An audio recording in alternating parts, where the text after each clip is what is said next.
প্রধানমন্ত্রী আবাস যোজনা ঘরের টাকা আজ থেকে ব্যাংক অ্যাকাউন্টে ঢুকবে। 1,30,000 টাকা। কারা এই টাকা পাবেন?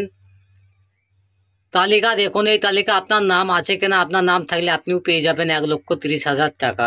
বাঁচতে গেলে আমাদের সকলের মাথার উপর ছাদের দরকার, আর এই জন্য পিএম আবাস যোজনা বা প্রধানমন্ত্রী আবাস যোজনা প্রকল্প 25শে জুন 2015 সালে শুরু করেছিলেন নরেন্দ্র মোদী।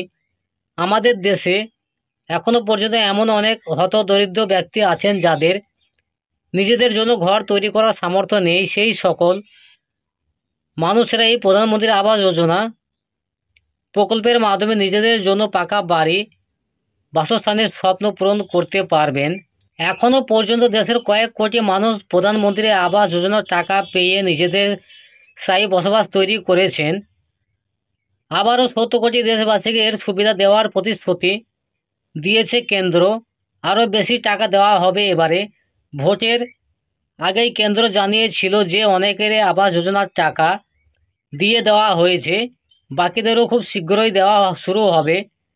যেমন কথা তেমন কাজ, শুরু হলো অ্যাকাউন্টের টাকা ঢোকা। অনেকের তালিকায় আপনি আছেন কিনা জানবেন কিভাবে? কেন্দ্রীয় সরকারের উল্লেখযোগ্য জনমুখী প্রকল্পগুলির মধ্যে প্রধানমন্ত্রী আবাস যোজনার নাম বিশেষভাবে উল্লেখযোগ্য। এই প্রকল্পের মূল উদ্দেশ্য হলো বাসহীনদের মাথার উপর পাকা ছাদ নির্মাণ করে দেওয়া। এই যোজনার সেন্ট্রাল গভর্নমেন্ট স্কিম সুবিধা দেওয়ার দায়িত্ব রাজ্য ভিত্তিকভাবে বিভিন্ন রাজ্যের সরকারের উপর দেওয়া হয়েছে।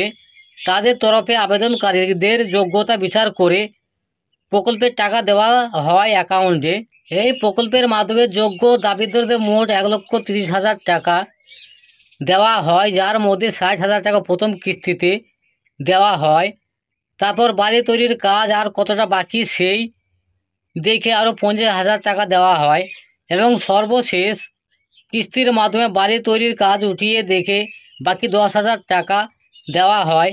তবে পাহাড়ি অঞ্চলে যারা এই প্রকল্পের সুবিধা পান তারা সমলত অঞ্চলের মানুষদের থেকে আরও 10,000 টাকা বেশি পান, অর্থাৎ অন্যান্য জায়গার সুবিধাভোগীদের 1,20,000 টাকা দেওয়া হলে তাদের দেওয়া হয় 1,30,000 টাকা। তো কারা প্রধানমন্ত্রী আবাস যোজনা প্রকল্পে আবেদন জানিয়ে টাকা পাওয়ার যোগ্য? 1 নম্বর, অবশ্যই দরিদ্র সীমার নিচে বিপিএল নিচে বসবাস করতে হবে আবেদনকারী ব্যক্তিকে। 2 নম্বর, যে সমস্ত ব্যক্তি বা তার পরিবারের কোনো সদস্য নেই বা কেন্দ্র রাজ্য সরকারের কোনো দপ্তরে চাকরিতে নিযুক্ত আছেন তারা এখানে নাম নথিভুক্ত করতে পারবেন না। যাদের পাকা বাড়িতে বসবাস করেন তারা আবেদনের যোগ্য নন। তো কারা আবেদন করতে পারবেন? 4 নম্বর, যারা পূর্বে এই পিএম প্রধানমন্ত্রী আবাস যোজনার মাধ্যমে টাকা পেয়েছেন তারা আর আবেদন করতে পারবেন না।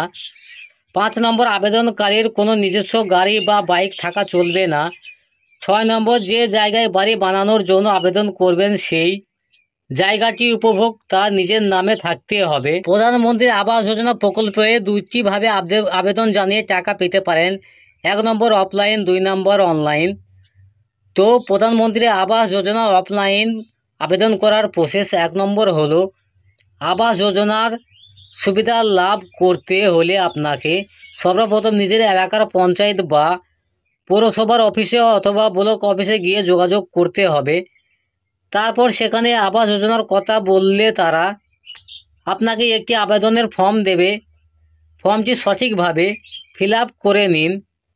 কিছু প্রয়োজনীয় ডকুমেন্টসের জেরক্স সঙ্গে রাখুন, সেগুলির সঙ্গে আবেদনপত্র একত্রিত করে জমা করে দিন। তো প্রধানমন্ত্রী আবাস যোজনা প্রকল্পে আবেদন জানাতে যে ডকুমেন্টসগুলো দরকার পড়বে: 1 নম্বর পাসপোর্ট সাইজের 2 কপি ফটো, 2 নম্বর আধার কার্ড, 3 নম্বর ভোটার কার্ড ও রেশন কার্ড, 4 নম্বর ব্যাঙ্ক অ্যাকাউন্টের পাসবুকের প্রথম পাতার জেরক্স, 4 নম্বর আবেদনকারী ব্যক্তির নিজস্ব বা পরিবারের কোনো সদস্যের জব কার্ড থাকলে আপনারা প্রধানমন্ত্রী আবাস যোজনা প্রকল্পে আবেদন জানিয়ে পেয়ে যাবেন 1,30,000 টাকা। তো প্রধানমন্ত্রী আবাস যোজনা প্রকল্পে আবেদন জানানোর পর আপনার আবেদন স্ট্যাটাস আপনি চেক করে দেখে নিতে পারবেন। তো কিভাবে চেক করবেন? প্রথমে 1 নম্বর, আবাস যোজনার অফিসিয়াল ওয়েবসাইটে ভিজিট করতে হবে। 2 নম্বর আবাস সফট লিঙ্কে গিয়ে রিপোর্ট অপশানে ক্লিক করতে হবে। 3 নম্বর বেনিফিট ডিটেল ফর ভেরিফিকেশন লিঙ্কে ক্লিক করতে হবে। 4 নম্বর আপনার কিছু তথ্য জানতে চাওয়া হবে। 5 নম্বর যেমন রাজ্য, ব্লক, জেলা এবং নিজের এলাকার পঞ্চায়েতের অথবা পৌরসভার নাম ইত্যাদি। 6 নম্বরে প্রতিটির পাশের তালিকা থেকে সঠিক তথ্য নির্বাচন করুন। 7 নম্বর এরপর সাবমিট বাটনে প্রেস করুন। 8 নম্বর আপনার নামে যদি সরকার টাকা দিয়ে থাকে তাহলে ট্রানজ্যাকশন কমপ্লিট মেসেজটি স্ক্রিনে দেখতে পাবেন। তো এইভাবে আবেদন জানিয়ে আপনারা প্রধানমন্ত্রী আবাস যোজনা প্রকল্পে 1,30,000 টাকা পেয়ে যাবেন। তো আমি আপনাদের এই ভিডিওর মাধ্যমে জানালাম, ভিডিও কেমন লাগলো অবশ্যই কমেন্ট করে জানাবেন। ভিডিওতে নতুন হয়ে থাকলে ভিডিওতে একটা লাইক করবেন, চ্যানেলটা সাবস্ক্রাইব করে পাশে থাকা বেল আইকনটা অন করে রাখবেন। তো ভিডিওটা আজকের মতো এখানেই শেষ করছি, ধন্যবাদ।